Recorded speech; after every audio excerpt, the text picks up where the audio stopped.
अस्सलाम वालेकुम दोस्तों। दज्जाल के हवाले से इस्लाम की तारीख के अंदर और अहादीस के अंदर बहुत से सबूत मिलते हैं, मगर एक हदीस ऐसी है जिस हदीस को हमने बार बार सुना है और उस हदीस के अंदर दज्जाल की एग्जैक्ट लोकेशन के बारे में भी बताया गया है। आप सल्लल्लाहु अलैहि वसल्लम अपने सहाबा कराम के दरमियान बैठे होते हैं तो एक ईसाई सबके बीच में से आता है और वो मुसलमान होता है। मुसलमान होने के बाद वो अपना एक वाक़या आप सल्लल्लाहु अलैहि वसल्लम को बताता है। वो बताता है कि मैं और कुछ अरब समंदर के अंदर सफ़र कर रहे थे। अचानक समंदर का मौसम बदल गया, वहाँ पे तूफ़ान आ गया और तूफ़ान के अंदर हमारी कश्ती अपने रास्ते से भटक गई। जब हमारी कश्ती भटक गई तो पूरे 1 महीने तक हम इधर उधर भटकते रहे। आखिरकार जब तूफ़ान कुछ थम चुका था और समंदर ने हमें ला के एक जजीरे के ऊपर खड़ा कर दिया। वो एक ऐसा जजीरा था जहां पहुंचने के बाद हम कुछ मुतमईन हुए, लेकिन वहां पे हैरान कुन बात हमारे साथ ये हुई कि हमने वहां पे एक ऐसी मखलूक देखी जो बहुत ही अजीब व गरीब किस्म की थी। उसके जिस्म के ऊपर बहुत से बाल थे और उसका रंग बिल्कुल स्याह काला था। उसको देख के पहले तो हम खौफ में आ गए, फिर हमने उससे सवाल किया कि तुम कौन सी मखलूक हो और तुम यहाँ क्या कर रहे हो। तो उसने हमसे कहा कि मुझे छोड़ो, वो सामने देखो एक मंदिर है और उस मंदिर में चले जाओ और उस मंदिर में एक शख्स तुम्हारा इंतज़ार कर रहा है। हम बहुत ही तजस्सुस के अंदर उस मंदिर की तरफ बढ़े कि आखिर यहाँ पे कौन रह रहा है। जब हम वहाँ पे पहुँचे तो हमने देखा कि एक शख्स जंजीरों के अंदर जकड़ा हुआ था। सबसे पहला सवाल जो उसने हमसे किया, उसने कहा कि मुझे बेसान के दरख्तों के बारे में बताओ, क्या वहाँ पे कोई फल फ्रूट लगता है।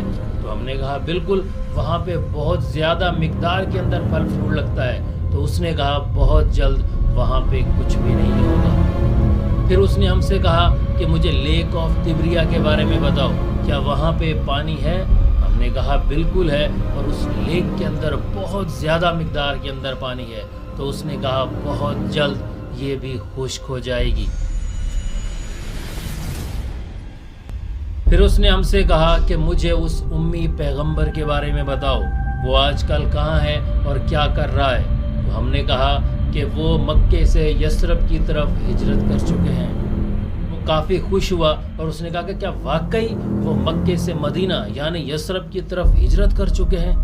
फिर उसने कहा कि अब मैं तुम्हें बताता हूँ कि मैं कौन हूँ। मैं हूँ दज्जाल और मैं बहुत ही जल्द इस कैद से आज़ाद हो जाऊँगा और मैं हर इलाके हर शहर में जाऊँगा सिवाय मदीना के यानी सिवाय यसरब के। उसके बाद आप सल्लल्लाहु अलैहि वसल्लम ने लोगों से फरमाया, ऐ लोगों, मुझे तमीमतदारी की बातों के अंदर सच्चाई नज़र आ रही है।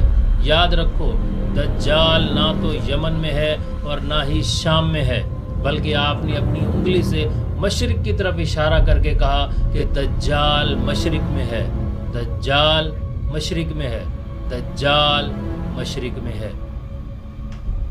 अब बहुत ही सिंपल सी बात है कि उनकी कश्ती जो है एक जजीरे के ऊपर जाके रुकी थी। अब मदीना के मशरिक में कौन कौन से जजीरे आते हैं। मशरिक में बहुत ही मशहूर अरेबियन सी है और उसके अंदर 4 बड़े बड़े जजीरे आते हैं।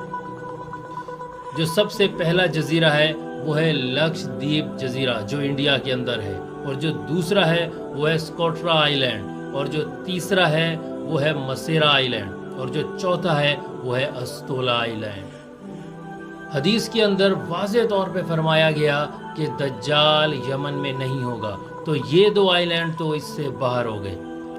जब जस्सासा ने उन्हें दज्जाल की तरफ भेजा था तो वहाँ पे एक मंदिर था।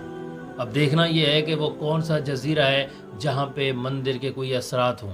इंडिया का जो जजीरा है वहाँ पे तो मंदिर के कोई असरात नहीं मिलते, लेकिन क्या आपको पता है कि पाकिस्तान का जो अस्तोला आइलैंड है वहाँ पे क्या है, एक मंदिर, एक टेम्पल।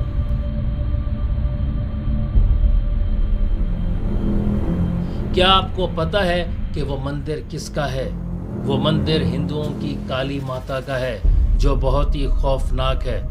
लेकिन अब यहाँ पे सवाल ये उठता है कि ये मंदिर तो शायद अभी कुछ अर्सा पहले बनाया गया हो, क्योंकि ये वाक़या तो 1450 साल पहले का है, लेकिन ऐसा नहीं है। یہ مندر یہاں پہ 2000 سال پرانا ہے۔ آپ صلی اللہ علیہ وآلہ وسلم نے جو مشرق کی طرف اشارہ کیا تھا، اگر وہاں سے آپ بالکل سیدھی ایک لکیر کھینچیں تو وہ بالکل استولا آئی لینڈ کے اوپر سے گزرتی ہے۔ اگر آپ اس ساری سچویشن کے اوپر غور کریں تو آپ کو کچھ یاد آیا جساسا کہ اس کا حلیہ کیسا تھا اور وہ کس طریقے کی تھی؟ اس کا حلیہ بالکل ہندوؤں کی اس کالی ماتا جیسا تھا۔ اب لیکن اگر آج آپ استولا آئی لینڈ جائیں گے تو آپ کو دجال وہاں نہیں ملے گا۔ اب پتہ نہیں کہ وہ آزاد ہوا ہے یا نہیں ہوا، یا اس میں اللہ تعالیٰ کی کیا حکمت ہے، لیکن ان تمام کی تمام نشانیوں کی وجہ سے لگ یہی رہا ہے کہ دجال کا مقام جو ہے وہ استولا آئی لینڈ ہے۔